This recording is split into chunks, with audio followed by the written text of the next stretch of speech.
Got a cup of coffee ready to roll. All right, we are live once again. Another episode of the Inner Circle podcast. Feels good to be here. I am extremely hot.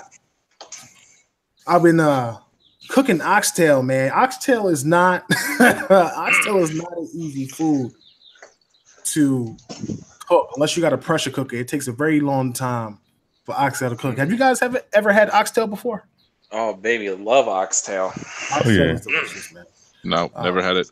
Really? You got to try it. It's a southern thing, dude. I'm in California. They don't have it out there. We have avocado toast and stuff like that. You know, avocado toast. That's real California. A California plate. That is real California, bro. It gets no more California than avocado toast. I literally never eaten it, but it's all over here. So I got you. Yeah, avocado toast on some sourdough. Mm-hmm. That's what's up. So, listen, I was searching the store not too long ago, and earlier today because I was busy uploading a bunch of older podcasts to the iTunes and Google Music for Tick Podcasts, and took a break and was just going through the store checking out a few things. And Anchorman, stop sounding in the Xbox.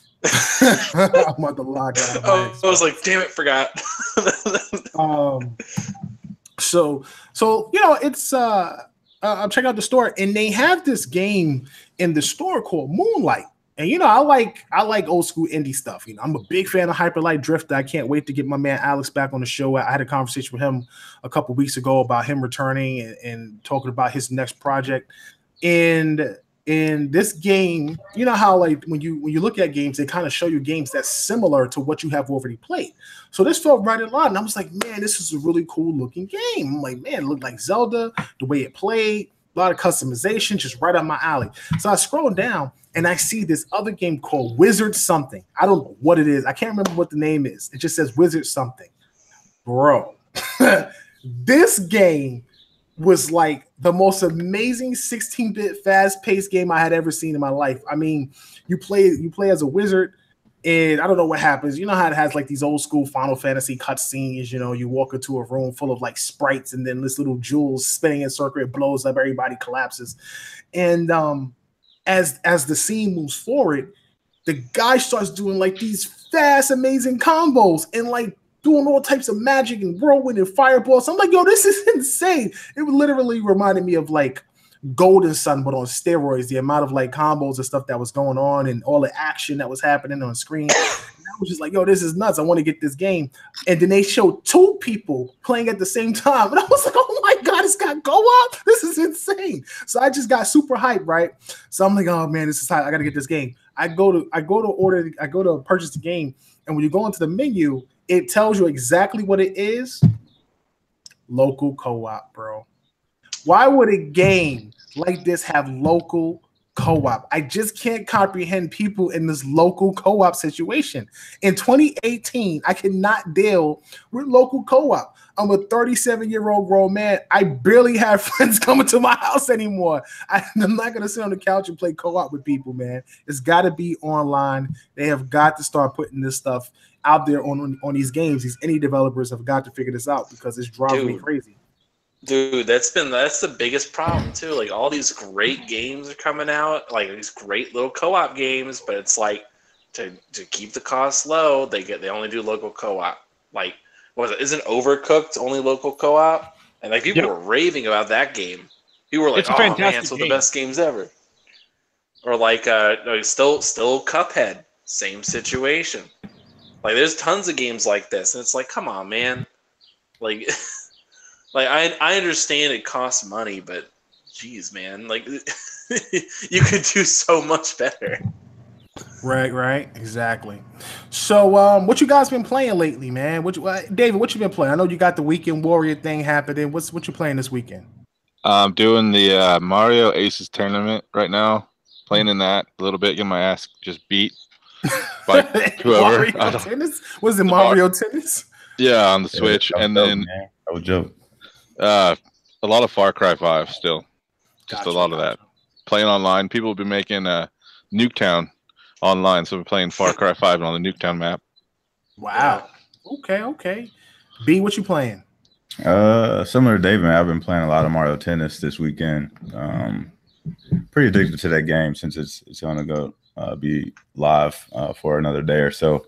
It releases on the 22nd of this month, so I'm pretty hyped about that. And then I've been playing Detroit, which is a pretty solid game too. Really digging that game, and that's pretty much it, man. Now that game has been getting killed by the media. I think it's like a 70 or something like that overall Metacritic. And again, I don't care about reviews like that. It's not as important, but apparently to some people it really is. So what is your opinion of the game? I mean, it's typical David Cage game. You know, I mean, if you enjoy Heavy Rain, it's pretty similar to that. I think it's the story is a lot deeper, especially like the cast that they chose for the game. I tweeted that out a little bit ago. I think they chose a lot of like up and coming actors to kind of play like some key roles, and I think they played those roles pretty good. And it's a lot of adult scenarios, which is nice too. I really like when developers take a chance and take that risk of attacking those themes and not being afraid to do it. So I'm really enjoying it. Gotcha. Anchor, what you got? What you got going on? What do you think I'm playing? I hope it's not Fallout. Oh, right, man. You know it's Fallout. I'm playing it right now. No, like, how can somebody play a game that much? Don't you think that's a bit obsessive? That's a bit obsessive. No, I really don't think it's that obsessive, especially considering there's people who have put like thousands of hours into Destiny. Considering the fact, let's see, how much have I played Fallout? Neither. The funny thing about that is that both those games are similar in that both of them are trash. I don't know why you play Fallout so much. It is such a bad game. Graphically, it's not impressive. What is so addictive about this game? It's the gameplay loop. That's the big thing for me. It's the fact that whenever you play the game, you can play it differently each time, and oddly enough, the thing about the settlement and the crafting and all that all the systems in the game are solid. And I think that, like, especially with the Fallout 76 announcement, I think that's what they're pulling out and saying, okay, this is the core gameplay experience that doesn't have an end. Gotcha. Like, we're going to keep adding to it and give you a little bit more, a little bit more, a little bit more. But, I mean, that's the big things. I've been playing that. Sea of Thieves. Played that this morning. Finished God of War. Man, that's pretty much it, yeah. Okay. And what about you, my man, Sam Yewell? What's going on, bro? What you been playing? So I've actually not gotten that much gaming time in because I've been, working my butt off trying to get stuff scheduled for E3, getting preliminary packing and all, coordinating with the Iron Lords who are going to be there with me, all that sort of stuff. Right. However, I have been putting a lot of time into State of Decay 2. I'm really, really enjoying that. The gameplay systems are a ton of fun. I'm managing a community. I'm about to start a second one. They just came out with a comprehensive patch for pretty much every issue people were having in terms of bugs and glitches. It's a doozy of a patch. It's like almost 20 gigabytes, but it solves practically everything. So if you've been sort of concerned about getting into State of Decay 2 previously, I would highly recommend you do so now instead. Because, I mean, it's on Game Pass, so you can just give it a whirl and see how it's been improved. I'm loving it. Other than that, I've been playing a little bit of Sea of Thieves, trying to do the Hungering Deep quest. Need to get a crew together to complete that. Right. And that's pretty much it, dude. Okay. Sounds good. All right, guys. So listen, man, let's get the show started. We got a lot to talk about tonight. I want to thank everybody for stopping in. Greatly appreciate the listeners as always. We're going to be making some changes when it comes to how we promote the podcast. Going forward, what we plan to do is we're going to be promoting Tick Podcast when we do live shows for YouTube. It's going to be a big focus just on the live shows. So for all the guys out there that like watching Tick, hearing about Xbox, checking out what we have planned as far as interviews and schedules and things like that, and just hearing our thoughts on Xbox and its direction, you can always catch this show live every Saturday at 10:30. But going forward, what we're going to be doing is pushing our RSS feed. If you don't know what an RSS feed is, that is where you can listen to the show on Google Play. Not Google Play, Google Music, iTunes, the Stitcher app, Podbean app, as well as a few other apps, including apps that's on the Xbox right now. So if you missed a couple shows, you can always catch those shows on those apps if you're not able to make the live show. Really important to us going forward that we really start to push our feed because we are podcasters. We're not YouTubers. We do things on YouTube because we have a lot of guys out there that love watching the show live and support us through YouTube, and we're greatly appreciate that and all the subs.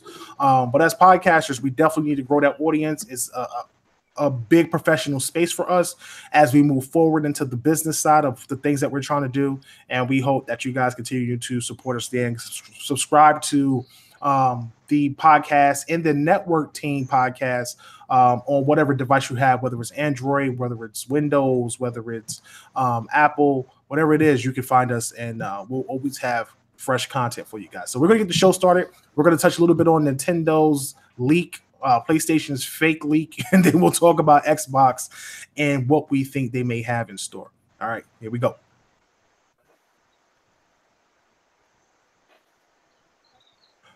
Welcome to the Inner Circle Podcast, the premier podcast for Xbox. I'm your host, Kilroy X Kal-El, with Anchorman V. Hey, everybody. B Money 101. Hey, what's going on, everybody? Direwolf 484. Hey, everybody. Good to be here. And we are your Inner Circle Podcast. Today we have with us special guest David Urian.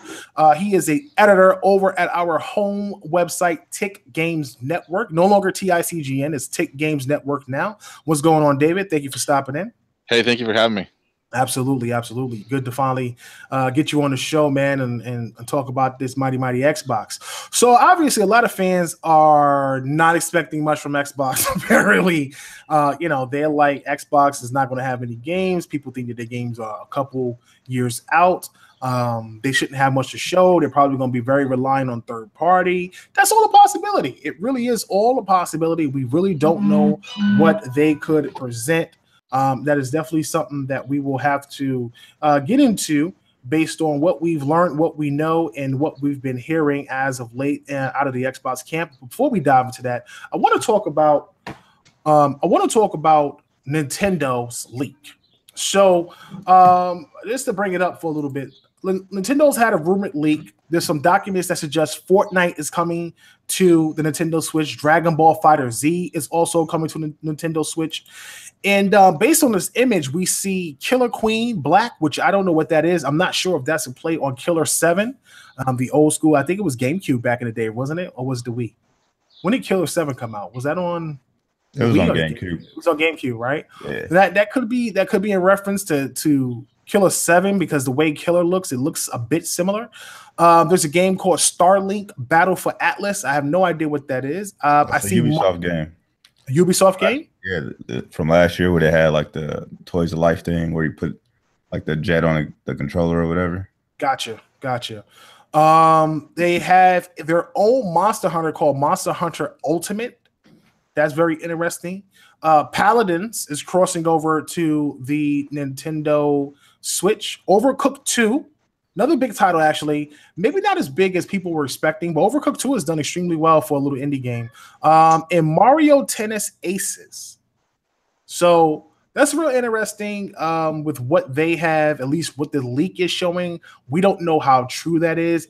I'll be honest with you, it really feels like all those games are valid. Like it really does.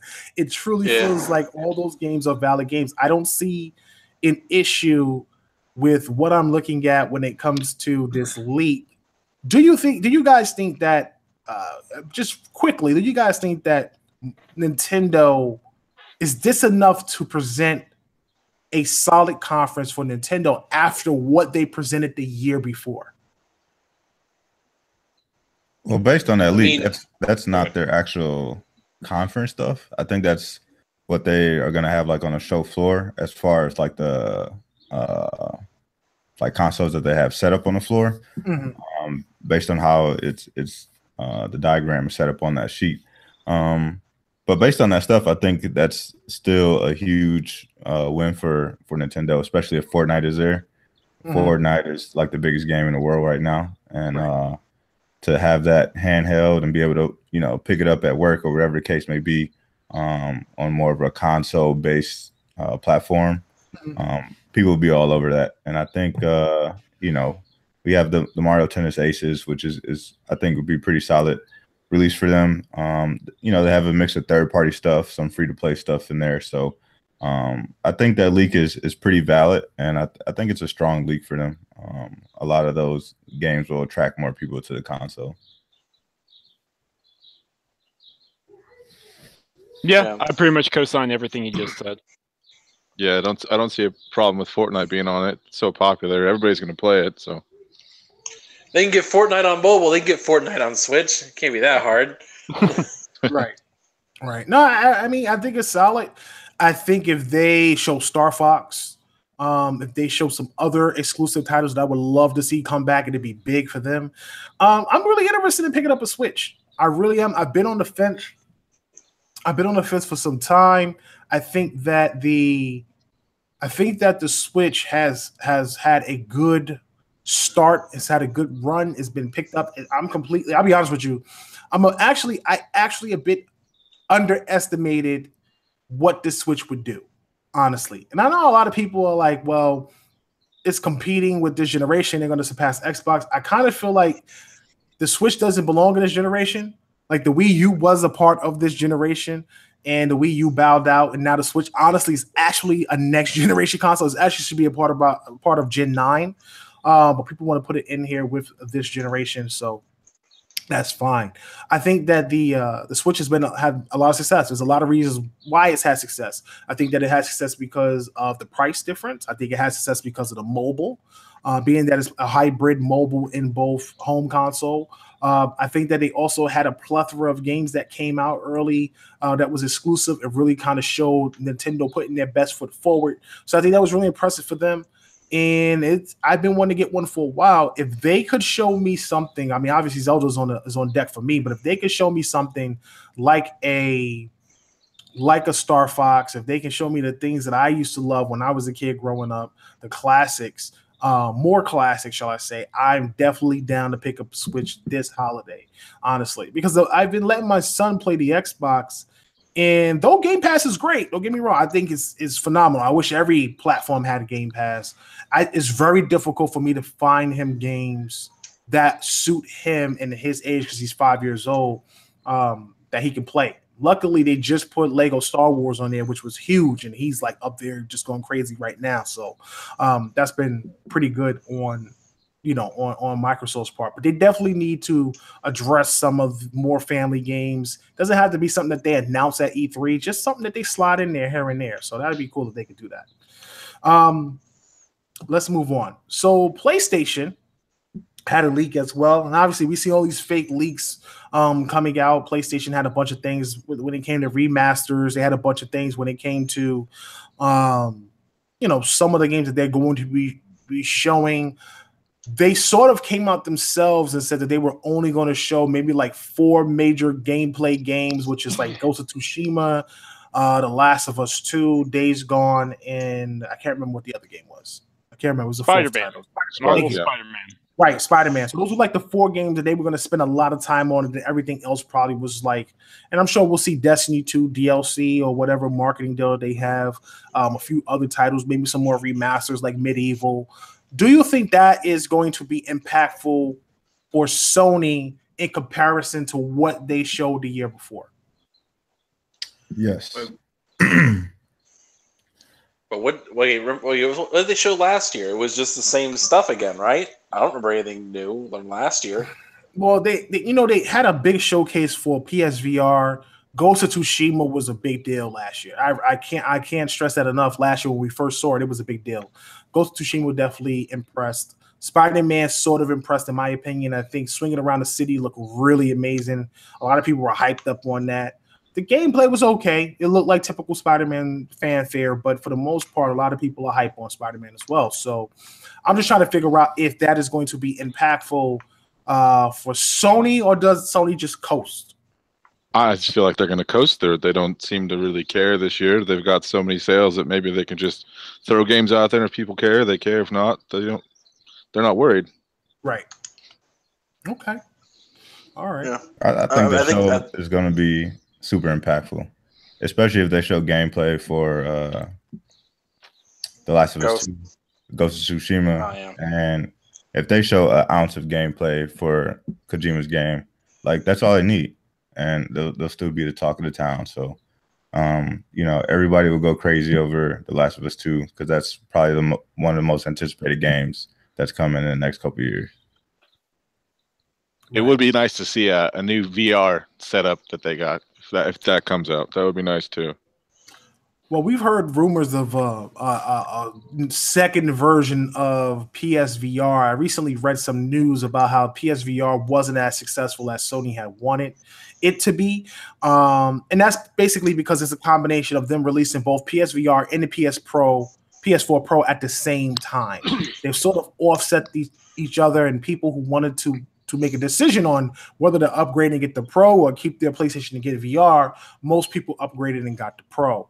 Another leak that came out about PlayStation was PlayStation 5 possibly getting a release in 2018, even though Sony comes out and denies this and says that we probably won't see a PlayStation 5 anytime soon.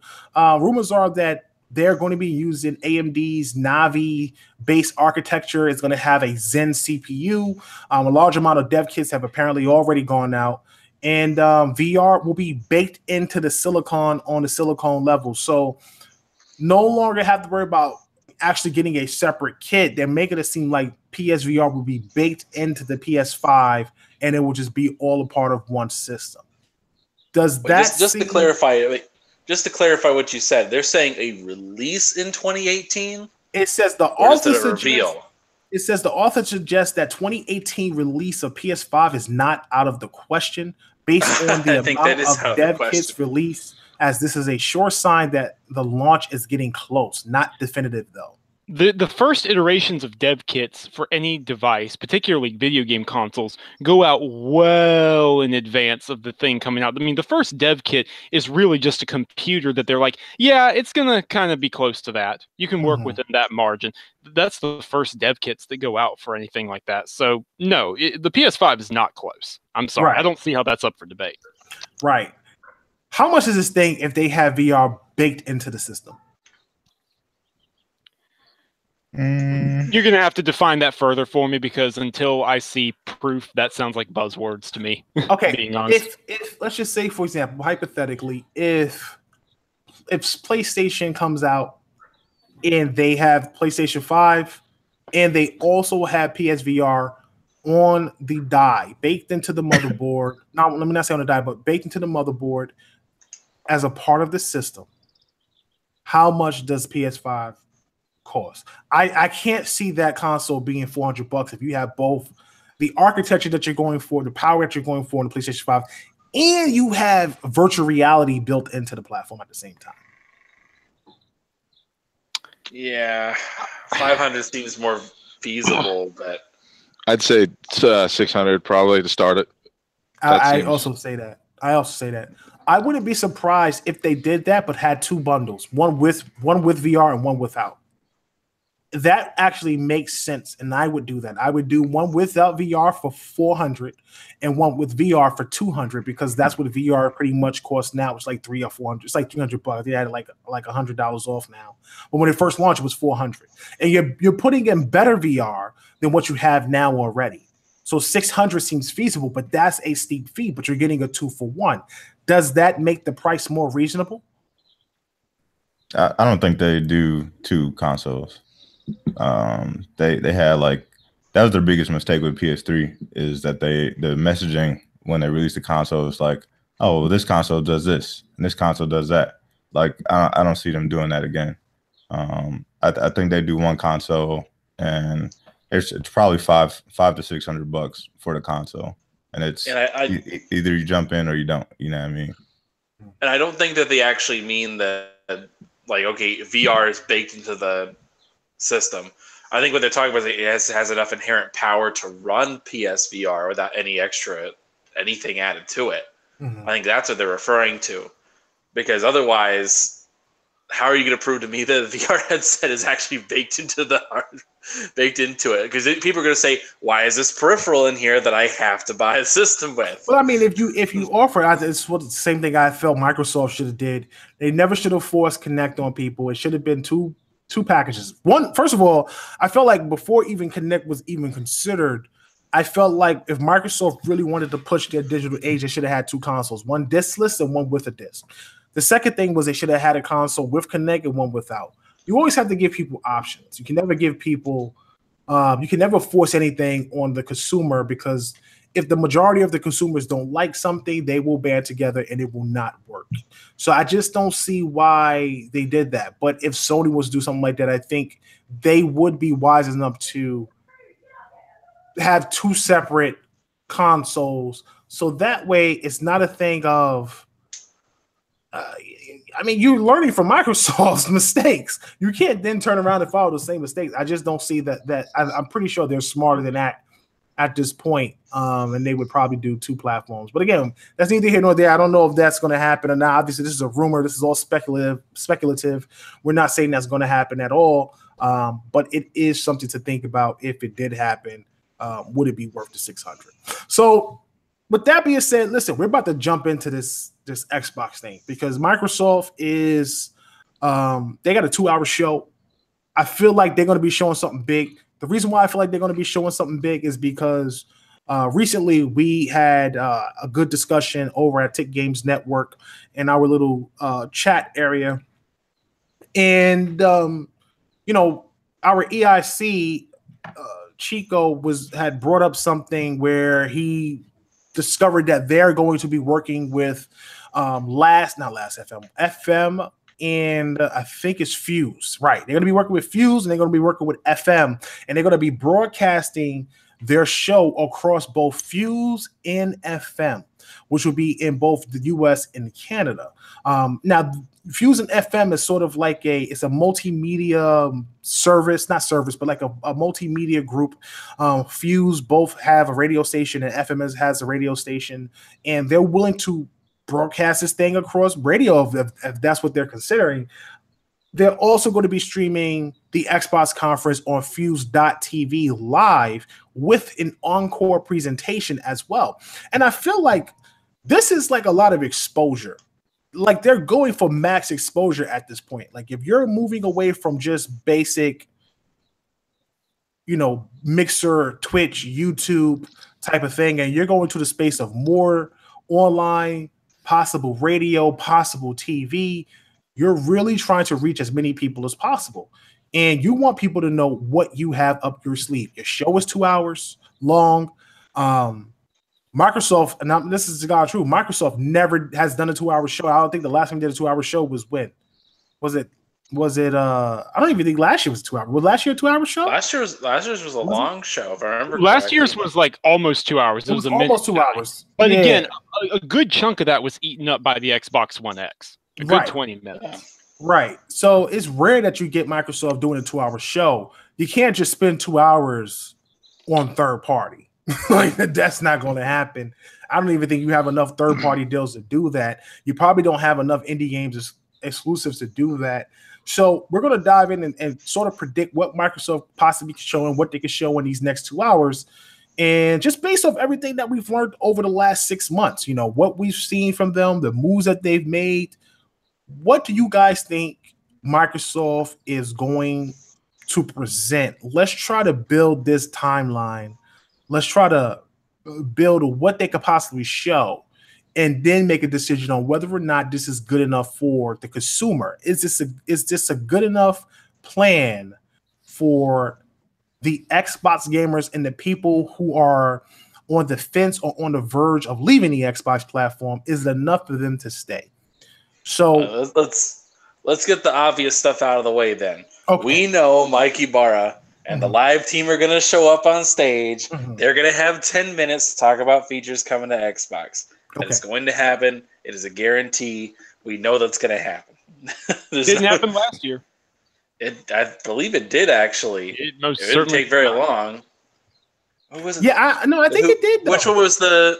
Who was the? Didn't they talk about avatars, clubs, or No, it wasn't avatars. No, they talked about clubs and looking for group in 2016. Yeah. You might be right. You might be right. What about Xbox backwards compatibility? No, that was OG Xbox wasn't on stage last year. No, it was. OG was on stage last year. That was Phil though. Okay. Yeah. Okay. All right. Well, listen. I can see that happening. I'm sure they'll talk about avatars if we haven't gotten them already. That is probably something they will definitely show off.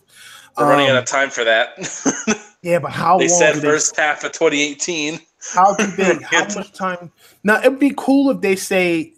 It'd be cool if they say, okay, we have the Xbox Live avatars. This is what you can do with them. This is the Xbox Shop, and it'll be live today after the show.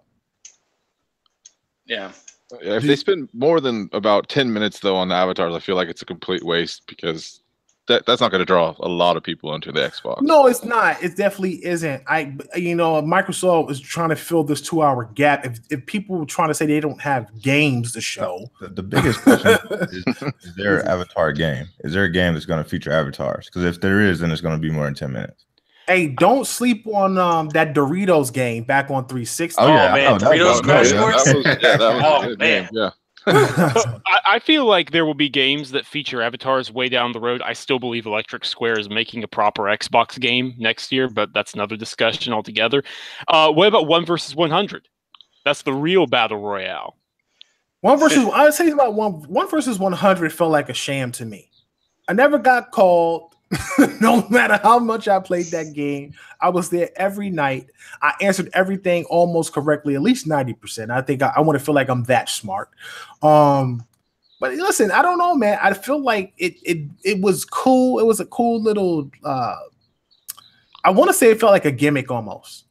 You know what I'm saying? And I will say that it had people interacting, but I don't know if that's going to be impactful enough to warrant people to want to pay attention to what they're doing. Maybe for the hardcore guys that was on 360, but not people who are like borderline ready to just jump off the building. It's just one of those things where I think they really need to present fresh titles, fresh ideas, and things like that. So if they do show avatars and they do talk about windows and whatever features they have, I think this thing has to be no more than 10 minutes. 5 minutes on avatars, 5 minutes on Windows, on the operating system. I don't think you can go any further than that. And even then, 10 minutes seems like a very long time when you think about it, actually. I think they should spend 5 minutes max on it, honestly. All right. So we jump from Mikey Brower coming on stage. What is the first game that they show? Do you think they jump right into the fire and they put out their best content, showing off their brand new IP, or do they start with maybe something else? Last year, I think they started with the Metro. Xbox. They also started with Metro, right? It was Metro. Right. Well, so actually, with it third was party. Forza 7. Then it was Metro. Did they show Forza 7 first? It I was thought Forza because 7 they first. opened the show because I remember freaking out about it. Yeah, I do too, dude. See, here's the thing. I thought it was Metro too, but I actually went back and watched a couple of the older conferences today to prepare for this chat, and they showed Forza 7 first, right after the Xbox One X talk. Then it was Metro Exodus. Yeah, they have to show off the showcase. Right. Yeah. Now, that being said, I thought Forza Horizon 4 at first might be the first game that they show, but I thought about it. They've never shown the Horizon games first. Motorsport, yes, but the Horizon games have never been an opener before. Now, I know Horizon has really skyrocketed in importance after Forza Horizon 3 blew the critics away, sold crazily well. So, do you guys think that they would open with Forza Horizon 4, or they still save that for some time midpoint? No, that's definitely. I think. Yeah, that's the first of their games to show. I think they'll start third party. They'll do a third party like a gameplay thing. Like I wouldn't be surprised if they showed off some Anthem gameplay or something like that. Yeah, that's what you. Yeah, a new They should start. Anthem. They should start Like just to get people started. They should start with Cyberpunk. I would lose it if they started with Cyberpunk. I would lose it too. I want Cyberpunk to be almost like a surprise thing. Like it's coming out of nowhere. Right, like sort of near the end would make us making it, a little nervous that they've like maybe where the hell is forgotten it? it. Man? Where the hell is it? That makes sense. That makes sense to me. So yeah, something like Anthem or maybe even Metro Exodus again. Okay, so they start with third party. They don't have any hardware to show off. They don't have. I doubt they'll bring up anything when it comes to some sort of platform You thing. don't think they show off the new Elite controller? They might, but not to start. I don't think they No, do that not to to start. start. That's definitely midway through show. Yeah, they absolutely will show it though. That'll be a thing. Yeah, but how much time do you spend on that? Well, You just don't a couple of spend minutes. They only spent like 90 seconds on the first Elite controller. Like, boom, here you go, fancy trailer. Here's the paddles. What are they going to show though? Like, oh, this is how we've improved it over the Elite controller as it is. The grips don't fade away. Like the glue actually stays on this time. And it's got No, look, I love my Elite controller. I do, but they need to improve the grips because the glue on them is not very high quality. But other than that, seriously though, the Bluetooth, maybe a couple of extra paddle customization options, something like that. They're not going to spend much time on it. Just a good 60, 90 seconds. All right, so this is what we have so far. We got the Elite controller. We have them opening up with a third-party title. We have Mike Ybarra coming on stage, probably talking about Xbox avatars and probably new operating system. Where do we go from there? You're gonna do your indie showcase. How much of this stuff is first on platform, and how much of this stuff is going to be exclusive? Before the indie showcase, I think they show like four Japanese games that are coming to the platform, similar to how they did last year. Yeah. You think like a sizzle reel or just quick trailers? That's a lot. I think quick trailers. Like I think if they really are bringing Devil May Cry 5, they announced Devil May Cry 5 is coming to Xbox. Like basically, these aren't exclusives. They're basically taking away other exclusives that had been theirs for stupid regional reasons. Devil May Cry haven't been exclusive for a pretty long time. No, it hasn't. No. The rumor has been with the PlayStation side, like, Devil May Cry 5 is going to be exclusive to PlayStation. Yeah, a lot of quote verified unquote PlayStation insiders are saying it's an exclusive, so that's going to be funny. But like if they come out on stage, like basically games like that where they had been exclusive in the past, or there was no guarantee they were coming to Xbox, they're just going to show them on Xbox's stage because. You know that No Man's Sky. Power. They'll play that. Oh God! Microsoft gets No Man's Sky on the stage. Dude, how funny would that be? Yeah, they probably will. They'll just throw that in a sizzle reel. I don't think that's just a waste of. That's a waste of money. That would be just funny, honestly. I would laugh mostly if they put that out there and they marketed it as the complete edition. The complete with multiplayer. After the way Hello Games, the what we promised version, I wouldn't want Hello Games on my stage. I just wouldn't. Like they treated Xbox like crap, bro. Like I don't understand. Like John Murray came out of hiding to appear on Inside Xbox. So. Yeah, he said he loved everybody now. Yeah, now. No, wait. When did Sean Murray do anything against Xbox? First of all, they had a beef with Xbox over the whole Joe Danger thing back in the day. Then the game was supposed to come to both platforms. Somehow it flipped around and went to Sony because Sony supposedly helped them when Microsoft both reached out at the same time. It's just one of those things. It's like it reminds me of what's his face? Gears of War. Dude. Gears of War. I thought we were going to talk about Jonathan Blow. No. Well, Jonathan Blow is a-hole too. But I'm talking about Cliffy B. Cliffy B talked about. Now you know what's crazy. The funny thing about it was a tweet had popped up on the timeline a while ago about when I was asking him about bringing whatever the code name of the game was to Xbox. I asked him this question a while ago, and this is when he was like first pitching it, and then he made this thing like, I spoke to Phil, I spoke with the guys at Microsoft. Where you at, Sony? And somehow. After presenting this thing as if it was going to be on both platforms, it ends up as a PlayStation exclusive. You know what I'm saying? And it's just very ironic and very weird to me that they would show that. So, not show that, but it's just very ironic that situation happened and then the Hello Games situation happened at the same time. I don't know if Microsoft should have Hello Games on their stage. I just don't. But I mean, if they want to show a sizzle reel of what they're doing, then that works. But if they don't, then if I was them, I wouldn't do it.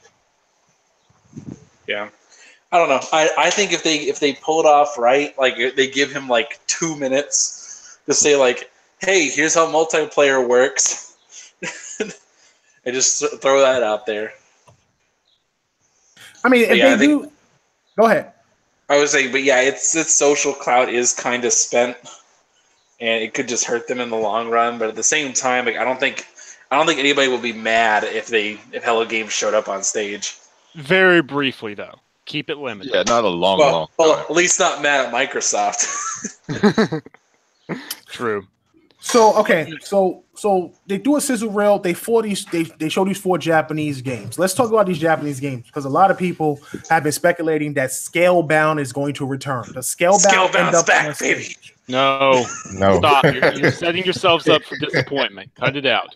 In 10 years, no. It was all a ruse the entire time. You're gonna have what's his name, Kamaya come up on stage in that moon helmet, and he's gonna show up there, and he's gonna walk on stage, and he's gonna take it off, and he's gonna say, "I'm sorry, Xbox community, we screwed up."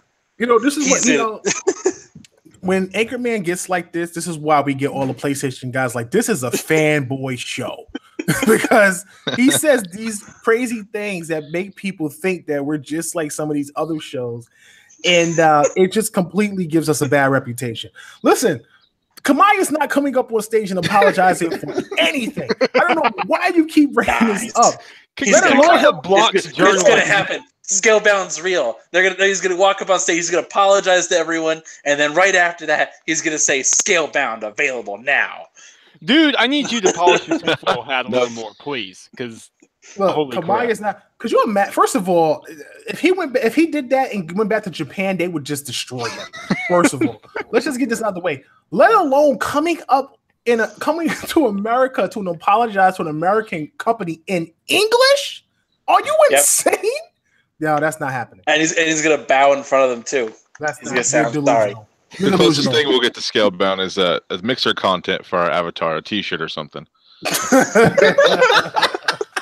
We're watching it on Mixer. The beats. You get a T-shirt. Yeah, you get a T-shirt. I still and the beat hit the beats. Yeah, you get the beats from the top. It's ridiculous. Okay, so listen, Devil May Cry 5 maybe shows up on Microsoft stage. Microsoft's been rumored to be possibly working with Sega. We've talked about this. We have some news about this a couple months back when I had got a media email from Sega about partnerships and the things they've been working with, and Microsoft was one of them. Do Microsoft have some type of game to show up from Sega? Do you think they show up on stage with Sega? There's only one game that would show up there. What game is that? Panzer? Nope. Alien Isolation 2. Bro, stop with the Alien Isolation. Like, here's the thing though. That one isn't as crazy. That's not a Japanese game. It's Sega, dude. But it's still not a Japanese game, bro. No, I mean it's made by a Japanese company or published by a Japanese company, but it's not a Japanese game. Yeah, but it doesn't matter. All right, look. We got to figure this out. If they said they're going to have a big Japanese presence, they're going to have some exclusive. Does Miss Walker show up with something? I would love to see Miss Walker show up, but honestly, I don't think they will. Just how many times we said Miss Walker's going to show up now? Exactly. Like, eventually, we just got to say it's not going to happen. Like, so the whole Lost Odyssey dream is over. Man, just give up. All right, man. Guys, that Microsoft got something. We don't know exactly what. We haven't seen anything coming out of Microsoft camp, any rumors, any leaks, or anything stating that they are going to have some type of Japanese exclusive, timed exclusive, first on exclusive. Like, we don't know. Devil May Cry 5 is one of the few things that is leaking out. I don't see that coming up on Xbox stage because of the relationship that Capcom has had with Sony with Devil May Cry. I could see Sony getting the marketing rights for that, and I can see that ending up on Sony's stage. I just don't know if whatever Microsoft shows, I honestly can't think of anything impactful coming out of Japan that would be exclusive on Xbox. I'm just trying to figure it out, and I can't see anything happen. Like, even if they said, okay, finally we're going to announce Shenmue for the Xbox platform, which is possible, which is a possibility. that's not impactful enough. Have you seen Ryu graphically? Have you seen this character? Like, what are people putting their Kickstarter money to at this point? So I don't know if that's impactful. I've heard about Final Fantasy coming, but we know Final Fantasy ain't coming out no time soon, let alone for PlayStation. So I don't see that hitting the Xbox platform. It is definitely something that boggles my mind. There's an idea, like just a side thing. It was funny too. I think the whole Shenmue thing, it's just mentally dead. I don't think anybody actually cares about Shenmue anymore. Nah, people care. A lot of people. The people who count don't care. People who are going to buy it don't care. What is it? People who actually spend money on video games don't care. Well, we have there's a reason why I say that too. There was a good article that was put out today. I'm going to see if I can try to get this pulled up here. And it was who wrote this? I had it on here. It's on Twitter. I'll find it just a moment. Anchorman out here doing class warfare in video games. Who could afford? No, because think about it. The people who care. The people who care about Shenmue are the people who were buying games in the 90s. And the fact of the matter is, me and Sam never played Shenmue, and we're the majority now. All of the rest of you guys have an interest in it. Obviously, you're going to have a certain level of nostalgia for the people who grew up on Shenmue, which, by the way, it came out in the 2000s, not the 90s.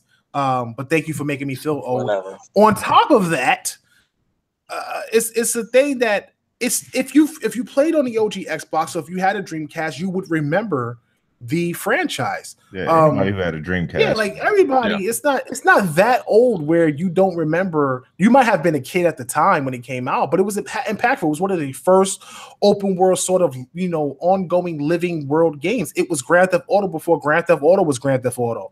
And you had a job, you had to work. It was just one of those things that was really impactful. If they can capture that, but they got to obviously bring something a little bit more to the game, and I don't think they're going to do that just based on what they're trying to do. I honestly think they're just trying to complete that trilogy, which was obviously abandoned a long time ago. It can sell. It could be a good game again. You guys need to pick up the Sega, what is it called? The Sega Arcade or Sega Greatest Hits thing whenever that comes out this fall, and play Shenmue 1 or 2. It's going to be terrible. I'll tell you that right now. I got the article here. This is what I was looking for. I got the article. It's an article put out by Destructoid by Rich Meister. Destructoid. We don't trust anything. No, it's a good point though. And the article he put out was Yakuza eliminated any interest I had in Shenmue. And because that's the thing about it, Shenmue isn't really scratching any itch that has not already been satiated by something else. That's because Yakuza is a spiritual successor of Shenmue. Exactly, and there's tons of Yakuza games coming out now. But Shenmue had even remasters. There was a unique story behind Shenmue that people want to finish. That's why it's impactful. So if you guys played the first two games, that's you can understand where a lot of the nostalgic fans are coming from with this title. Oh, I don't doubt it. But how many of the nostalgic fans are still playing video games now and are still buying video games on mass? A lot of people. How many copies are they going to have to sell to actually turn a profit on this game? You are underestimating the demographic between 30 and 44 years old. I truly believe you are underestimating how big that demographic is. I will tell you what, if this new Shenmue game sells more copies than Fallout 4, I will play any game you wish. First of all, I'm not making any more bets with you. I will never trust you again. Forget that. We're not making any bets. But we'll see, man. It comes out. I don't know whenever it comes out. They don't have a release date for it, but whenever it comes out, we will definitely come back to this conversation and see what happens. We spent way too much time on Shenmue. Let's try to finish up because it's getting late. I want to do this Q&A. Appreciate everybody stopping out. Make sure you give us a thumbs up if you like the show, if you like the discussion that we're having right now. Greatly appreciate the support. Okay, so listen. Let's move past the Japanese games because we just honestly don't have an idea what's happening. I want to say that they will have Miss Walker on a stage. I want to say that there's a possibility that they may be working with another Japanese studio that we don't know about or don't know they have something in the works. Would be so funny if they were able to show something like a Avengers on stage from Square. That would be huge if they did something like that, because Avengers obviously is an American superhero team. Well, not mostly American, but it's based on American superheroes, and it would fit well with the Xbox if they were able to do that, especially considering Sony already has Spider-Man. I think it would be a great fit if they were able to somehow secure that as far as marketing rights. So listen, let's get past that. Exclusives. What is Microsoft showing as far as exclusives concerned? Okay, we've been hearing rumors about about 3 Gears of War games. Why? I don't know. There are not 3 Gears games. Yeah, I didn't think so either. What do they show? What do you think they show, Sam? So I think they'll have 3 big ones in terms of like games coming out within the next year to year and a half, which is Forza Horizon 4. That's going to come out in September. It'll do well critically and commercially. A Gears spinoff handled by Splash Damage. I'm really interested in seeing how that turns out. A lot of people are hinting that it's some sort of XCOM, Gears of XCOM type thing, a tactical shooter maybe. I don't know. I love XCOM, so if that's the case, I'll be down with that. If it's not that, well, we'll just have to see what it is. Splash Damage helped a lot with Gears 4 and Gears Ultimate Edition, so they've got a bit of a pedigree there working with the Coalition. And then I think also we're going to get Halo 6. It's time. We need to see it. It's not coming out this year, make no mistake. I don't think this fall simply wouldn't allow for it, and I think 343 is going to take some additional time. But, they're going to really hound that, okay, we're going back to our roots with the campaign, big focus on Master Chief, big cinematic story, all that. Some big new multiplayer modes, something like that as well. I think those will be some of like the showpiece titles in terms of exclusives. Okay. Do you think Gears of War, is it a horror game, or do they come up with some sort of strategy title? I'm not going to lie. A Gears of War hybrid XCOM type title would be nice. It would be nice. It makes sense, right? Because Gears is already a third-person shooter, so managing a squad team during Emergence Day or the Pendulum Wars, it fits. Right, but that's not big, though. That's not impactful. I don't think that game is impactful. I would love to see it as a RTS like Halo Wars, but I doubt people would be that excited. I would be excited for a Gears RTS, I would not. But I'm on that like 1%. Definitely a part of the 1%. Definitely a part of the 1% on that. What I don't want and what I don't like is offshoots of main franchises. I just don't get that. But I understand they want to continue to keep their franchises going. I just don't get the fact that they have to continue off the franchises back. It's kind of annoying. Only Microsoft has been doing. Well, I can't say that. Nintendo does it with their Mario franchises, but Gears, like the Marcus, like the Gears characters and the Halo characters just aren't mascots like Mario and Crash and Sonic and all those other characters. So it just feels weird to see these aftermarket titles come out from these studios. So I'm not a fan of it personally. Do we see Fable 4? Teaser, it's not yeah. Fable 4. I want to say Fable. Not Fable 4. It's a reboot. It's a new high fantasy IP skinned in Fable. It has to be. There's no way they could do a Fable 4. That wouldn't survive these days. They'd have to do a reboot. Exactly. Okay, so new Fable, rebooted franchise. Is Fable the game that David Gallagher is working on, or is he working on a different IP? No, that's not what he's going to be in charge of. The new Fable is going to be handled by Playground Games' second studio. Okay. And I don't know if we're going to see a teaser, but I'll say this: we better. Gotcha. So we better see it. All right. So listen, 2 games. Fable 4. Is that impactful? Absolutely. Yeah, totally. It depends on what they show. Okay. New IP from David Gallagher and his introduction of his new studio. This studio supposedly is a studio that he's running. Is Microsoft finally did something for once in their lives and created a new studio. It's taken them forever to do this. David Gallagher's not ahead of it. If you don't know who David Gallagher is, he was running Crystal Dynamics and was helping with the production of the new Tomb Raider franchises. He's had history at Rockstar working on working on Grand Theft Auto. He's worked with Red Dead Redemption. So he has history, he has pedigree, and that's a good thing. So it didn't seem likely that he would work on Fable because Fable doesn't fall in line with these open world type titles because most Fables, though seemed open world, were very linear in scope. What is this guy working on? Is it Perfect Dark or is it a new IP?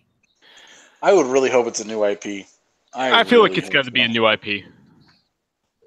Yeah, This is I agree as well. I think this is a new IP that they've been working on diligently for some time. I think they show it off. I think they talk about his role, and I think they talk about the new studio and what they're going to be doing. Okay, so Fable, the new Fable, David Gallagher IP, Forza Horizon 4, Gears of War title, Halo 6 teaser. They show Metro. They show possibly, and according to their marketing, we're not 100% sure of this. Let's just say their marketing deals. They have Metro, Anthem, Cyberpunk 2077, and what am I missing? There's another game. Splinter Cell and Shadow of the Tomb Raider. And Shadow of the Tomb Raider. One other thing. Splinter Cell is a tough one. I don't know. Do they get Splinter Cell? I think the only way Splinter Cell debuts on their stage is if it's some type of exclusive. If it's not, then Ubisoft is going to unveil that game. Is that big if they get Splinter Cell as an exclusive? Yeah. Either that or they get some sort of deal. It's either that or some sort of deal. Okay. All right. But you're forgetting one last thing, one important thing. It better not be Fusion Frenzy. I'm gonna boot you from this. No, it's not Fusion Frenzy this time. Okay. Fallout 76. Maybe, but I was more referring to Bethesda. Obviously. No, what do you think it's gonna be Fallout 76? No, because I'm not sure if it's Fallout 76, but some sort of teaser. Like if I were Bethesda, because Bethesda's again going that Sunday night right after them. If I were Bethesda, and after you just now revealed Rage 2, Fallout 76 already, so people are going to go into those thinking that's it. And so you can already see people have already started thinking, okay, Elder Scrolls isn't coming this year. That's it. It's not coming. Just give it up. Like there's no new IP. If that's the case, like people have already kind of given up on any other hope other than the new Fallout game coming this year. If I were Bethesda, I would do some sort of teaser that morning with Microsoft or that afternoon and just throw that out there. And like, is it like a title card or just something? And so people come to it, and so all people are going to be talking about is what was that new game that they got teased at Microsoft's conference, and that's what everyone's talking about, and they want to know what it is, and like they basically play coy about it. Mm-hmm. They don't acknowledge it until the end of the Bethesda conference. Mm-hmm. Like that, if I were Bethesda, that's what I would do. That's what I would play off of. But I don't see them doing that. And they have a good relationship with Microsoft. Yeah, I don't see them doing that, especially if it's new IP. I think it's more like how when they unveil Prey again, that's how they unveil their new IP. Mm-hmm. Like you remember how we were sitting inside the Bethesda conference, mm-hmm. and when they unveiled Prey, like I lost my shit. You know what I mean? Like, I'm super hyped for that. You know what I mean? Because I've been waiting for it for a while, and it wasn't the game that right. We thought it was going to be initially. Yeah, but, you know what I mean? Just the announcement for it was crazy. Yeah, I hope Bethesda never holds a conference with them tight ass seats again. Those seats with the tightest seats in history. When I first sat there, I was like, I don't know how Aker gonna get in this seat, bro. That's the first thing that hit my head. Them seats was so tight. Me and King David was sitting next to each other, bro. They gave us that stale ass popcorn, but the after party was lit though. But that was an amazing party, man. But them seats in that airplane hangar, it was dope. Don't get me wrong. The conference setup was ill. We was in an airplane hangar. It was hot, but them seats was tight, bro.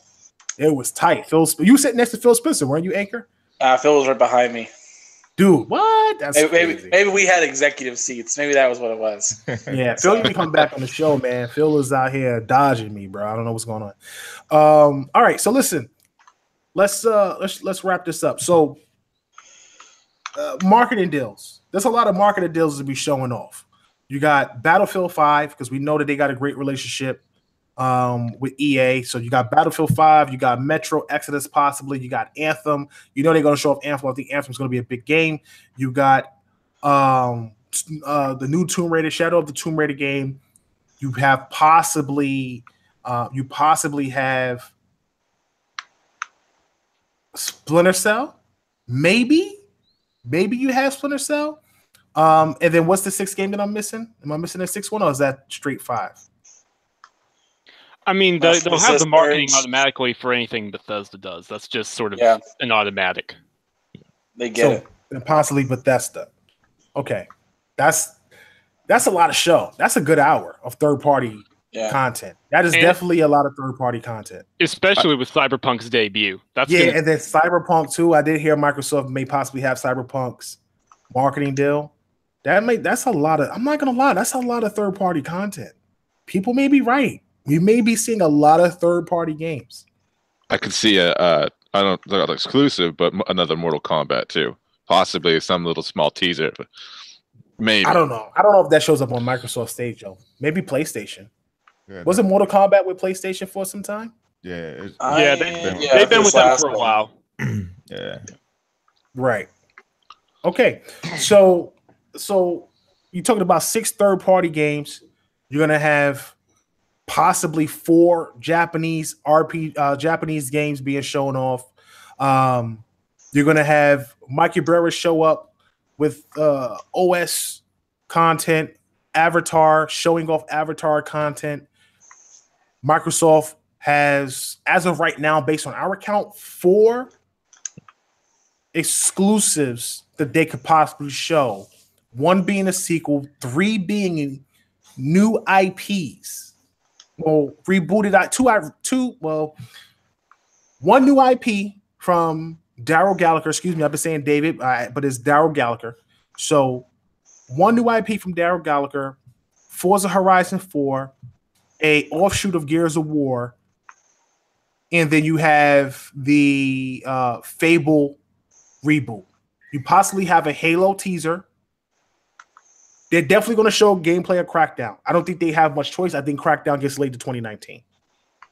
Dude, I swear, if they delayed Crackdown to 2019, I'm not buying it anymore. That game is not ready. The game is not ready. At that point, Microsoft needs to pay me to play that game. Like, I don't even care how good it is. We can meme it up and we can laugh at it, and rightfully so, because Crackdown 3 was unveiled way too early.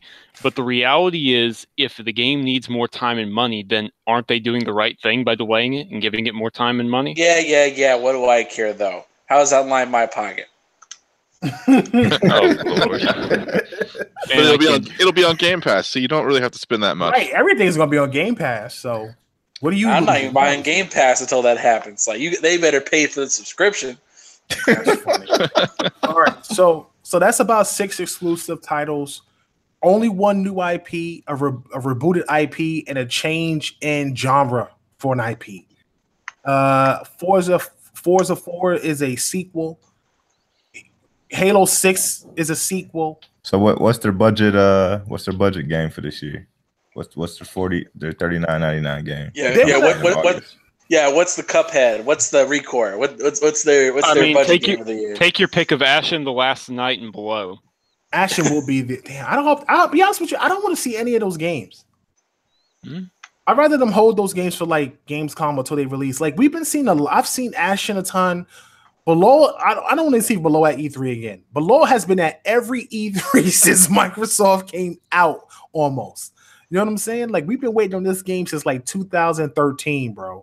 It's really been that long. I've never seen an indie game take this long to develop. This thing better be more complex than Diablo. It better like literally transform before our eyes and become like the greatest indie game of all time. That's how much time they've been invested in this game. I mean, dude, you better be you better be playing that game and it already starts throwing in deposits to your 401k.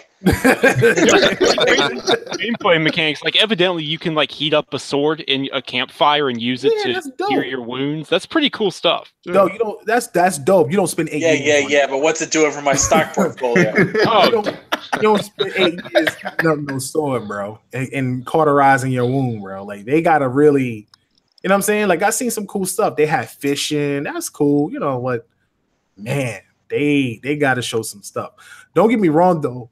Below is one of my top games. The Last Night is a top game for me. Ashen is a top game for me. All very exciting titles that I'm looking forward to. Microsoft needs to concentrate more on new stuff. I think they really have to go all out and show a lot of new content. 2 hours is a lot. Based on what we said just now, based on what we've spoken about, because they're going to show a sizzle reel. They'll have that sizzle reel. We'll see Ori. Ori's another title that you have to add. That's about 7, maybe 8 Microsoft exclusives that we're looking at right now with one new IP. Just one new IP so far that we've brought up. Is that enough to show Microsoft is in it for the long haul to the gamers who are on the fence for Xbox? If they show everything we've just talked about, then I'd say so. Mm-hmm. Yeah, I'd agree on that. I think if that's what they show, and they actually do show all that, I think it'll be fine. I think people will be like, okay. And more importantly, dates. Yeah, if they have the dates, don't say like it doesn't have to be exact dates. It could be like, okay, spring 2019, or just rough estimates, so it lays out a roadmap of what's coming when. Like if they do it that way, I think all that stuff would be fine. But let's be honest here, the bar is so low.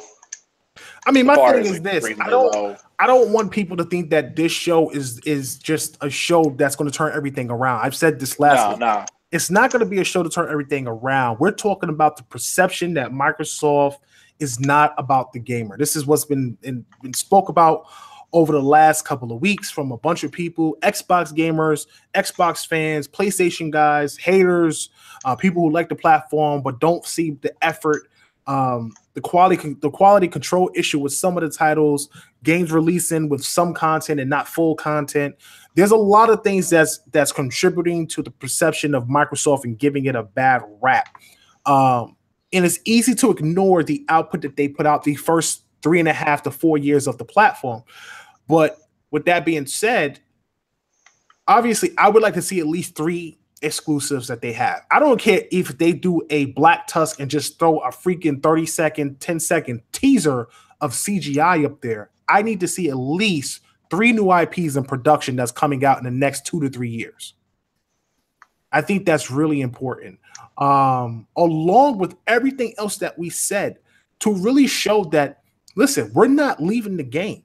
We don't know Microsoft's not going anywhere. We know that.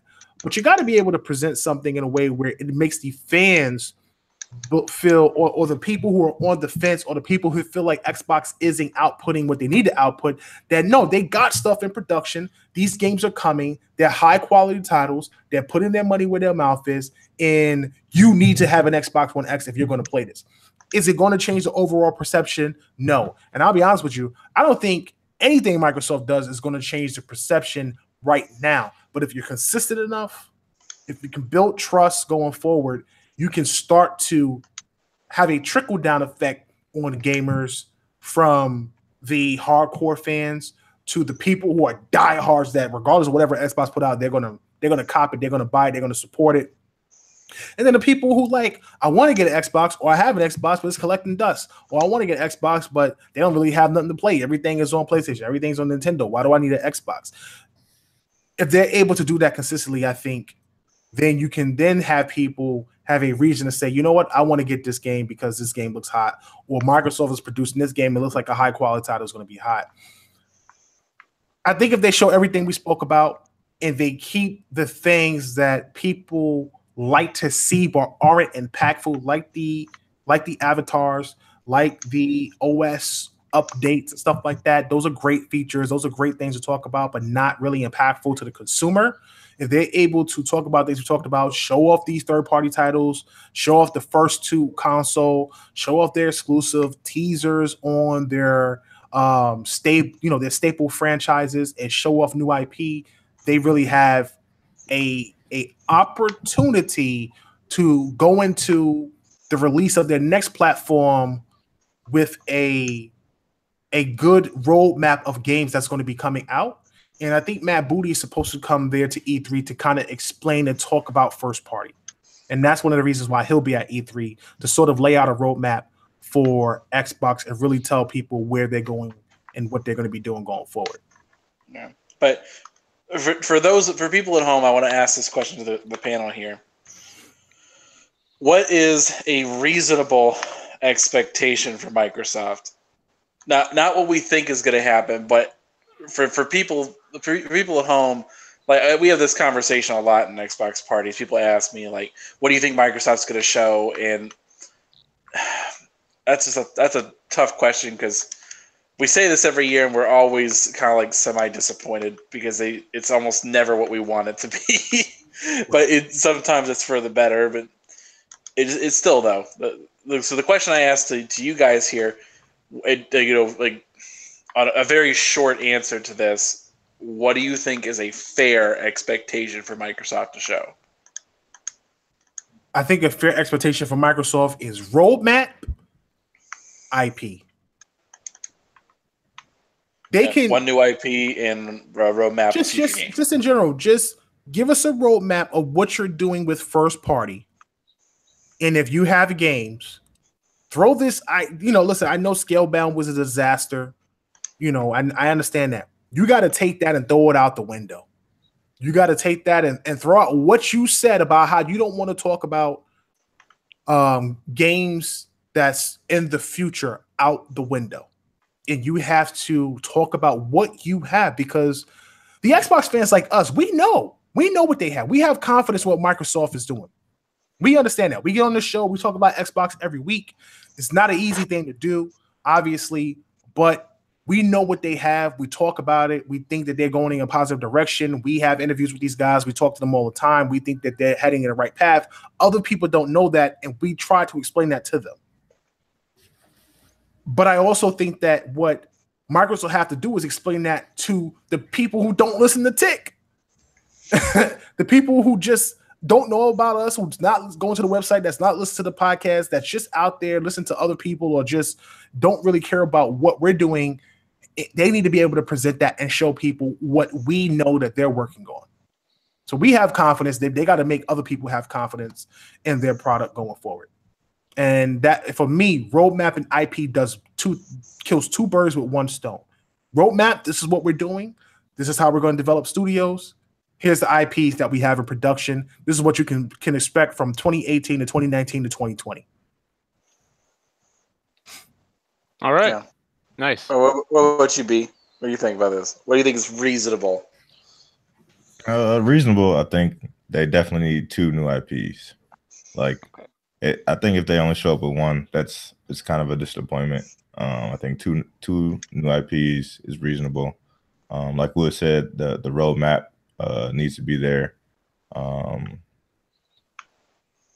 I think you gotta show that there's going to be some quality control, or you're taking a look at that as far as some of the future titles that you have coming out. And then just I would love to see them just go back to snagging one third-party exclusive. I think so many people talk about their fond memories of OG Xbox and the 360, and a lot of those great games that we talk about were third-party and second-party games. And I know Phil is totally against it or whatever, but I think that kind of brings a little bit more identity to your platform. And if you don't have the first-party studios to kind of help build that identity, then you got the resources to go out there and help build that identity with other developers. So that's one thing that I think they could do, and is reasonable since other platformers are doing it as well. Right. Yeah. Right. Yep. That's the best way you can put it. I mean, you hope that they would do a first party game, but my expectations are so low that I don't think there's going to be any more than a roadmap and maybe some new services, and that we might be working on a first party game.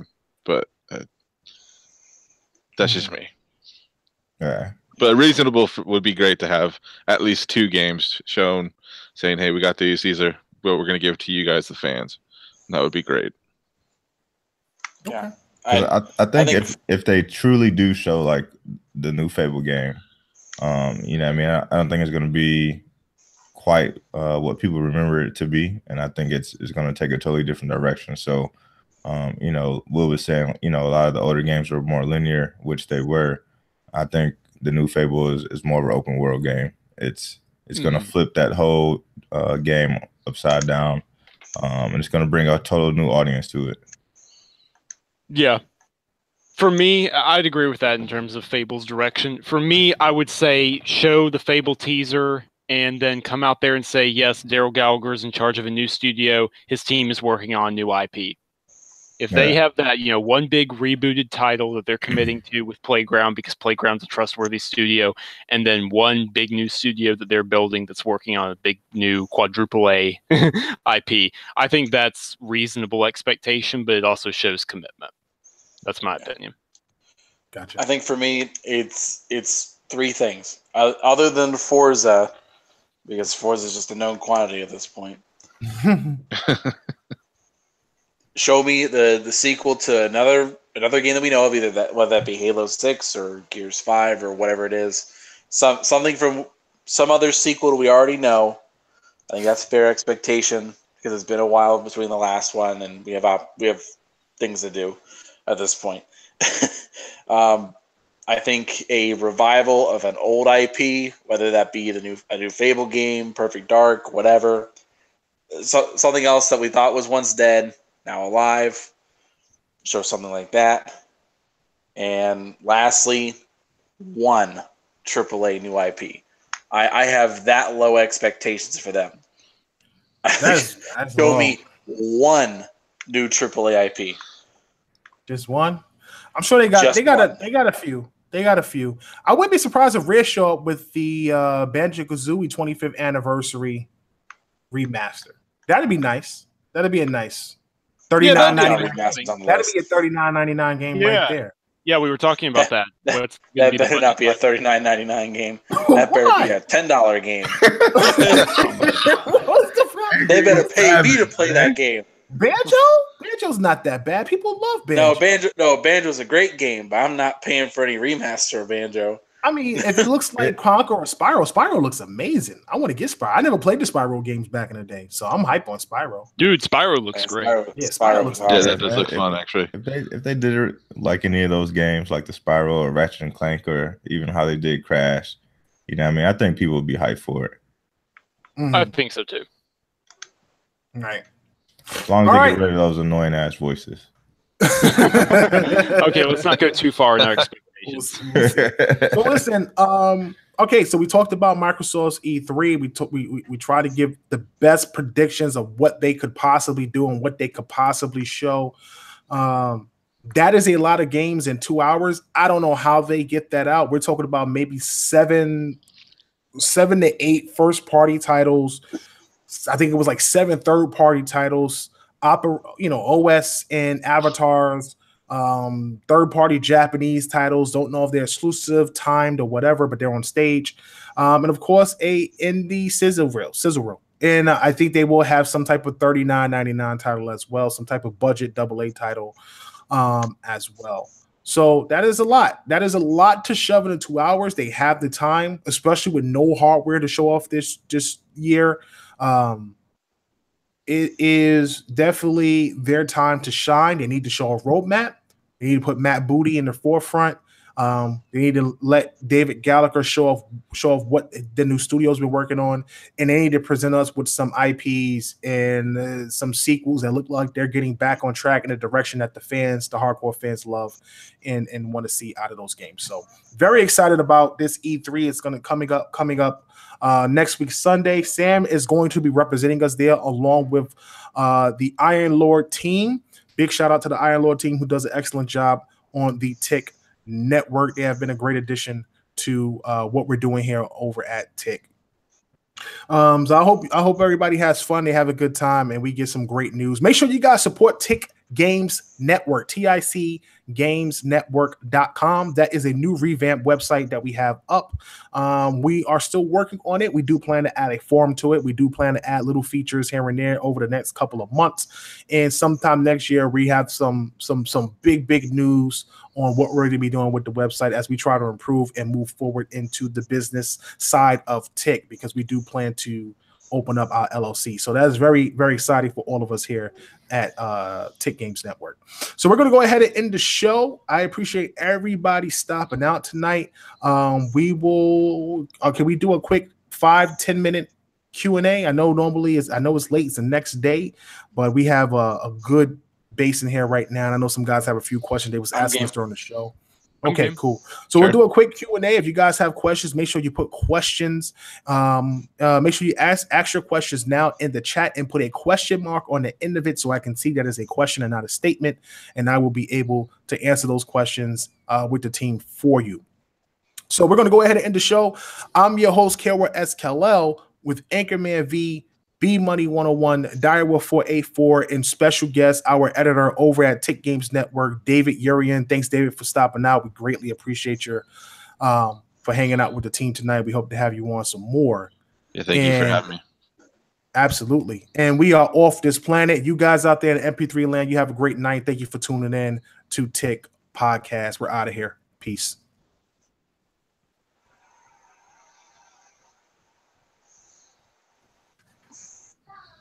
All right. So listen, man, I want to thank everybody for stopping out. If you don't know why I put that long pause when I end the show, is because when I do the edit, I need to be able to see where that gap is so I can edit out the Q&A for the podcast crowd, for the guys out there who just want to listen to the podcast and don't care for the Q&A. I want to thank everybody for stopping out, man. Great turnout tonight on the Xbox Prediction Show. Go ahead, leave your questions. I hope you guys like the show tonight. I don't know if you guys agree with us on if what we predicted is going to be enough for Xbox, but we think that the roadmap, IP, and marketing deals should be enough and show that Microsoft is moving in the right direction compared to what they've been doing over the last year. And it's not to say that Microsoft hasn't put out good games. I think people love the games they put out. Sea of Thieves has been great. A lot of people like State of Decay, regardless of the reviews, regardless of the bugginess. The studios have been quick to react to both Sea of Thieves and State of Decay. State of Decay with the patch, Sea of Thieves with the updated DLC content. So that's great for the fans out there that are buying those games. I honestly believe that Crackdown needs a delay. Maybe Microsoft shows something else that's going to release this year that will replace Crackdown. We'll see what happens at this E3. But we're going to jump into these questions and answer a few questions out there for the fans out there that's rocking with us tonight. Again, thank you for stopping out. Make sure you give us a thumbs up. We appreciate the support. Doogie Howser, shout out to Doogie Howser, love the name. He asks, I wonder what the percentage is of Xbox owners versus Xbox One S owners, like 1% or 2%. I think it's bigger than that at this point. So I know for a fact that Xbox One X sales compose like anywhere between a third and half of new Xbox sales, period. It's much higher than the PS4 to PS4 Pro percentage. Now, that's just new consoles, and it's only been out for less than a year, so make of that whatever you want. But it's selling really well. I think optimistically, maybe 10%. That's optimistically, though. I think realistically, though, or maybe around 3 to 5%. I think that'd be fair. 7% myself. So yeah. Okay. Edge XL, shout out to Chico, EIC. He asks, which of the big three console makers will win E3 this year? Bethesda. This guy, Bethesda, bro. It never fails. I think a lot of people will give it to Sony. I think popularity will win it. Nintendo, I think last year did a solid job. I think last year we gave it to Ubisoft, didn't we? No, it wasn't Ubisoft. Who did we give it to last year? Man, we give it to Bethesda every year. What's the point? Nah, we didn't. Bethesda didn't really show that much last year. Bro, when they had that DLC and they had the Link character in Skyrim. I was like, this is just pathetic. This is just a reach at this point, trying to grab the Nintendo crowd. It was a bit much. I don't know. I don't think it was, but I think we gave it to Xbox because they had like 48 timed exclusives or something like that, or whatever it was, at last year's E3 when we were there chatting on the podcast. Sony's got some great stuff they're going to show. Nintendo seems to be on the ball. Microsoft is the underdog. Honestly, they have to work their way up. I know the Xbox fans out there don't want to hear that, but facts are facts. Reality is reality. We're not going to just sugarcoat things to appease the fan base, man. We got to keep it real out here on Tick. We're not some of these other podcasts out there. Suroshatch. I want to say Suroshatch. That's a tough name to pronounce. He asks, I guess he's asking, do we think Microsoft will have a great surprise for the audience this year? Like what? A free car under their seat? Yeah. What was the surprise last year? Did they have a surprise last year? I think it's talking about like the moment, like OG backwards compatibility available now. Yeah. Like a fan service moment. Yeah, like a fan moment. I mean, you know what my fan moment would be? I don't know. Why not? If they We already know announced what your fan moment gonna be. Knights of the Old Party. Republic, well, movie party too. Movie party would be a big deal for me. If Michael Barrett was like, "Oh, we introduced movie party," I would lose it. You never see me alone watching anime or any major TV show again.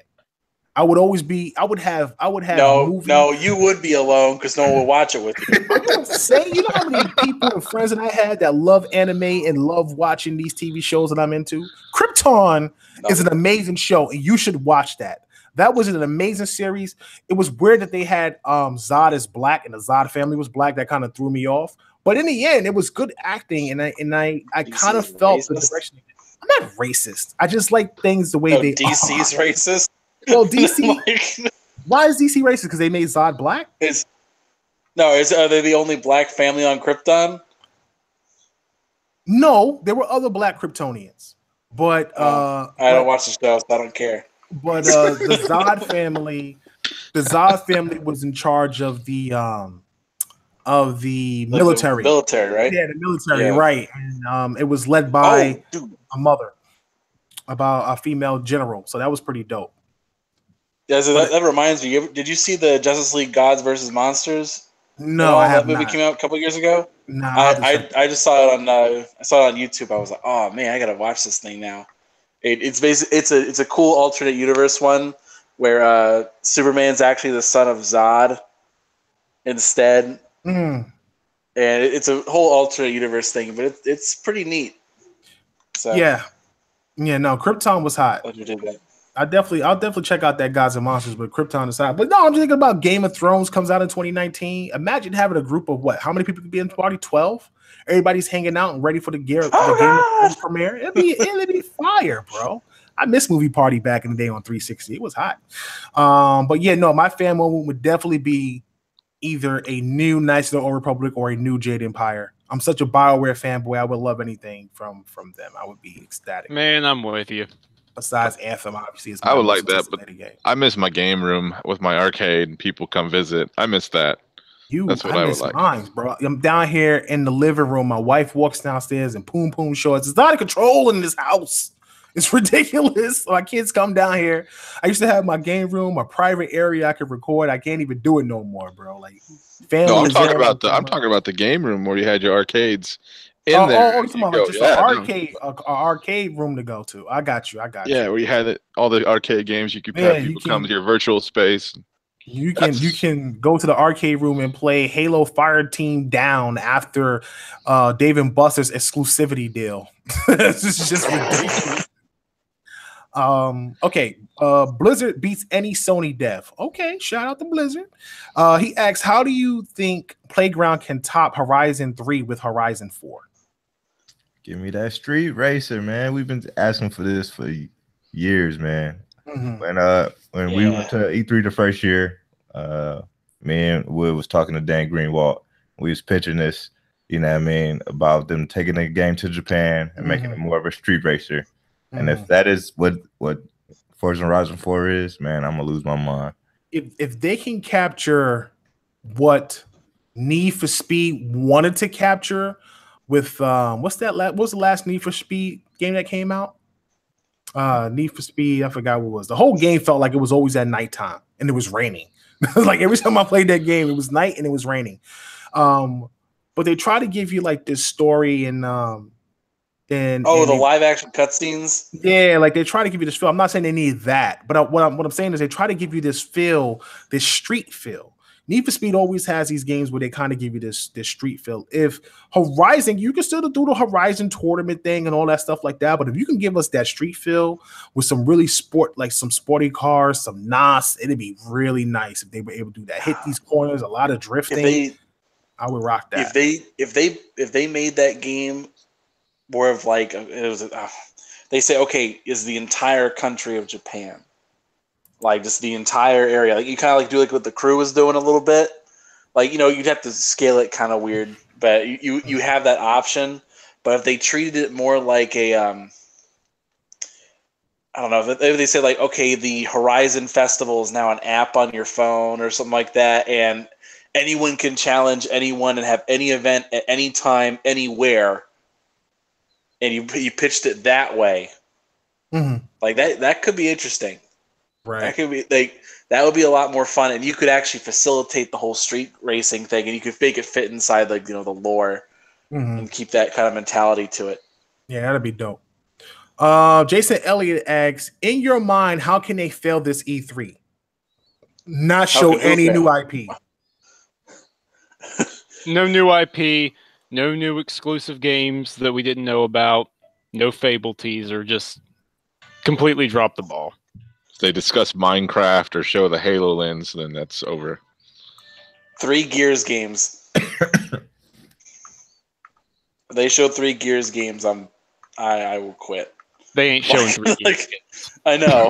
I'm just saying, like, that'd be like, really? Like, did you not listen to what anyone said at all? Like, that would just be more of like an insult. But yeah. All right. Let's see here.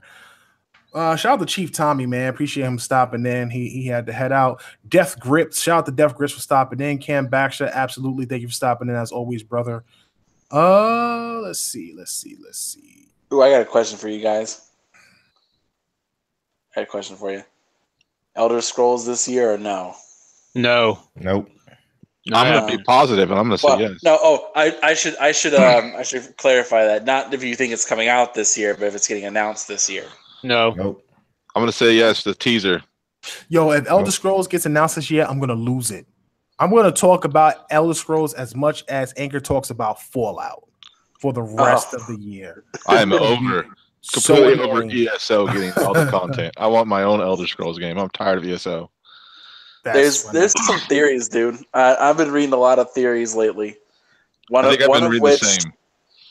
There's one theory, and I don't think this is entirely true, but they're talking about, like, Bethesda has said this is going to be our biggest year.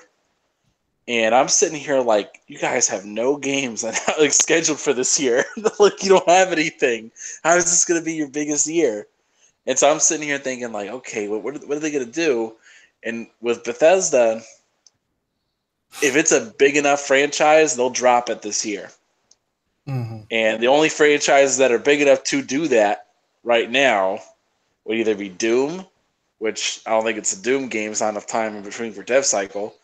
But the other thing, too, is Fallout, which the rumor now is that's coming out in July, in 1 month. Mm-hmm. Which I don't know if that's true. That sounds ridiculously close. That doesn't sound even feasible at that point. But then the other thing is, too, and they're still saying Elder Scrolls is still coming. Right. And they're pointing at like 3 different retailers have listed Elder Scrolls to come out this year. And they post it around the same time. And not just that, but again, and I've said this to Sam almost every day at this point, November is still eerily open. Nobody has claimed a single date in November. Well, no major people have. And yeah, they're staying away from Red Dead, but still, the fact that nobody has claimed anything, the only franchise I can think of that if it got announced and released this year that could take on Red Dead and possibly win would be Elder Scrolls. After Fallout 4, I'd say Fallout 76 has a good chance, dude. It depends. If Fallout 76 turns out to be like a full-fledged Fallout RPG, despite what everyone's been whispering, and if that's the case, yeah, Fallout could probably take out Red Dead. But other than that, Elder Scrolls is the thing, right? Because that's what people have been asking for so long. Like, it's been 7 years. It's been a minute. It's definitely been a minute. Let's try to get to some of these guys because I know a lot of people ask questions and I hate to abandon so many people. Jason Elliott said, "Where is the rest of the Kraken? Apparently, is with the other Xbox games. It doesn't exist." Edge Excel says, "Can David Yerian be on Tick Podcast every week?" Absolutely. Dave can come on anytime he wants. Absolutely. Dave is awesome. Let's see here. Let's get through some of these. I want to thank El Shaddai for donating $10 to the podcast. We greatly appreciate it. It all goes back into Tick and maintaining our website and our teams here at Tick. So we greatly appreciate the support. Do you guys think a price drop of $50 for the fall for the Xbox One X? Sure, if not $100. That's a lot. $100 off the X? Yeah, I think they go $449. Yeah, I could see 50 easily. Yeah. 50 definitely. I think they might even go for 100 off. It's been a year. Gaming Addict asks, Xbox ending the show with. What are they ending the show with? Shout out to Gaming Addict, by the way. If they do the right thing and tease Fable, then it'll be Fable that they close on. If they do the wrong thing and don't tease Fable, then they'll close on Cyberpunk, which is probably going to be one of the last things anyways. Or better yet, I have one other thing they could do. No. Don't do it. We got a good for the Bethesda conference. No. They're not doing that. It's a waste of time. No. Dude, imagine if, and I'm going to throw a scenario on here. Microsoft does their conference. They have a pretty good one. Screen goes dark. You hear some like voiceover thing, just some really vague thing. And whether or not it's Elder Scrolls or Starfield or whatever it is, you see Todd Howard come up on stage, say, "Tune in tonight at 7 p.m. for Bethesda's conference to find out more." Because that you will hear that will all anyone is talking about. Mm-hmm. Everyone's like, "What game is this? We were hearing about it coming out. What is this?" That's all anyone will talk about. And it'll also start the rumors saying, "Is it exclusive? Is it it's a Microsoft's conference? What is it? What's going on?" Right. It'll start the talk. But yeah, if they don't have their own game to actually close out on, I think Bethesda's a safe bet. Like I say every year. Eliana Gaming YouTube. Shout out to Eliana. Thank you for stopping in. I believe it's a she, but Eliana. Eliana asks, Inner Circle, would you rather have Nintendo or Xbox? I mean, we're the premier podcast for Xbox. I think what she's saying, if you had to pick a console, which one would you have, Nintendo or Xbox? I'd rather have an Xbox than an NES.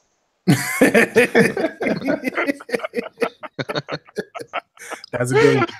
That is a good one. I would rather have an Xbox as well at this point.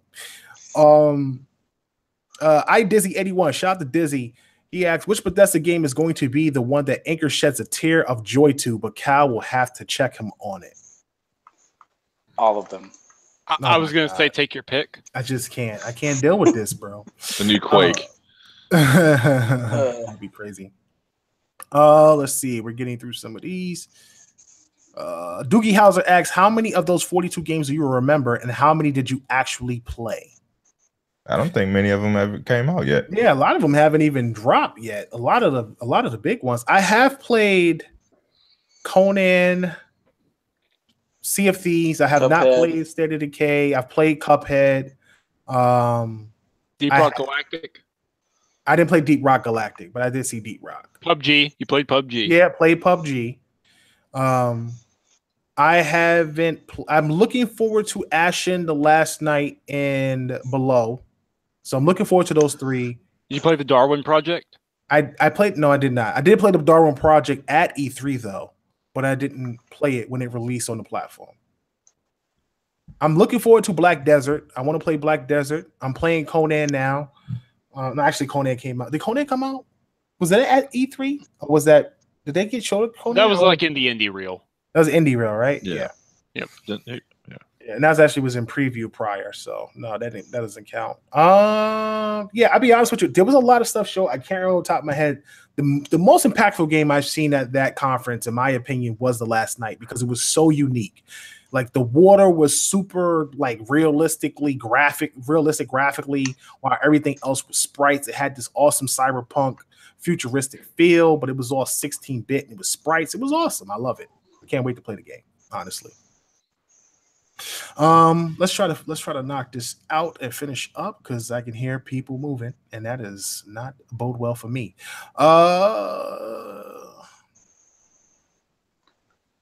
Eliana Gaming asks Cal with an exclamation point. She's been trying to get my attention apparently for a pretty long time. Would you rather have Nintendo or Xbox with question marks? I am going to go with Xbox, though I was a SNES fanboy over Sega. You couldn't tell me SNES wasn't better than Sega back in the day. Let's see here. And Eliana asks, have you played Fortnite or Undertale? I have not played either.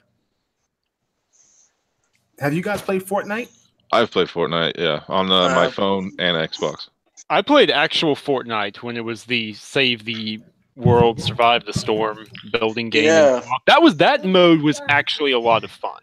My question is... Go ahead. Yeah, go ahead. I said, my question is, when is that game going free to play? Never. I don't want to spend the $20. Well, no, not just that. They promised that it was coming. Excuse me. They promised it was coming out of beta and going free to play in 2018. And back then, that was the original pitch. Choice. Back then, they didn't have any other choice. They are not going to deliver on that. No, they make so much money now. They don't care. Nah, that's the thing though. Like they have to do that, at least in terms of how it's done. Like it has to go free to play. Like they promised it, and they made people pay for it. Like that's the big thing. I genuinely think they could see another lawsuit. Oh, which by the way, we do need to mention, PUBG has officially begun proceedings with the PUBG Corp has done so with Epic for the copyright infringement. Which they're gonna hold that L because Epic just gonna write them a check and say, "Get up on my face." iDizzy81 asks Cal, are we playing Fallout 76? Yes.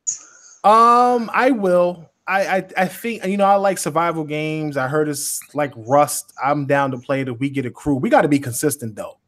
I feel like everybody always abandons games, so we got to be consistent on it. But I'm definitely down. I know Anchor will play it until the wheels fall off. So at least I know I have one. I don't abandon. So yeah, I'm down for it. All right, so listen, man, let's get out of here. I want to thank everybody for stopping out, hanging out with us. Great turnout tonight. Make sure you give us a thumbs up. Make sure you share to your YouTube, to your followers on your timelines, whether it's Facebook, whether it's Twitter. We appreciate the support. We want to let people know more about Tick Podcast. We've been around for a very long time. We've got a pretty decent resume, a lot of Xbox guests, a lot of developers, indie developers, a lot of executives. But obviously we're not very controversial. We don't make a lot of noise, so we don't get as much attention. So we rely on you guys to share. If you want to catch us, if you miss a show, you want to catch us on Google or iTunes. If you have the phone, you want to listen to us on the way to work, you want to listen to the latest show, just go to Google, go to Google Music, shall I say, go to iTunes, and just type in TIC Podcast as one word, TIC Podcast, and all our content will come up. I'm actually updating as we speak. The last episode that I have for the show is actually episode 76, and we are on episode 88. So yes, I am a lot of episodes behind, but I am definitely catching up. You will be seeing a lot of episodes hit the feed over the next couple of days. So just keep an eye on that, and we'll get back up to where we normally are supposed to be at. So listen, that's going to be it for tonight's show. I want to thank everybody for stopping out. Make sure you tune in tomorrow to the Iron Lord podcast, because tomorrow is the Lord's Day, and you can catch Lord Cognito, Lord Attic, Lord King David, and of course, I believe Lord Sav, as well, as those guys break down what's going on in the industry. Going to be a really cool show as always. These guys always turn up on Sundays and have some amazing guests that's going to be on tomorrow. I believe they have Randolph Thor, Tim Dog, and Dealer Gaming will be on Take Network tomorrow on the Iron Lord podcast. So make sure you tune into that show tomorrow, I believe at 1 p.m. You can catch Anchorman. You can catch Anchorman V. You can catch Sam. You can catch Undead. Who else is on the? You can catch Mike. Who else is on Multiverse? James. James. Yeah, you can catch that team on Mondays at 8 p.m. These guys talk about everything going on in the entertainment side of the industry, as well as what's going on in the multi-plat gaming side. So you can hear about the latest movies, the latest TV shows, comics, anime, video games, all that stuff, all in one show, and that is the Multiverse. And make sure you tune in to Fame Entertainment's uploads of 2XP, which will hit Take Podcast, I believe, on Wednesdays or Thursdays. That show is actually a debate show, and he's currently recruiting for new people because we've lost some very good friends of the show. Mama Cita had to take a step back because she got a job promotion, and of course, Nicodemus X, who we will sorely miss, has stepped down and is moving on to bigger and brighter things for himself in his life. So big shout out to those guys, and we miss you guys. You guys have a good one. But you can catch 2XP, which is a debate show on Take Network, PlayStation versus Xbox. You get down to the nitty gritty. It's raw, it's raunchy, and it is adult. And make sure you tune into that when it hits the network.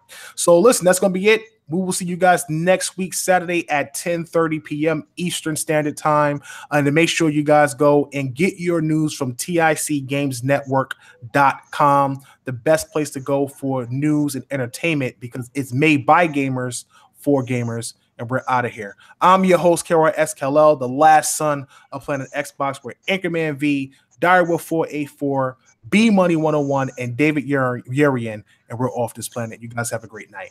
Peace.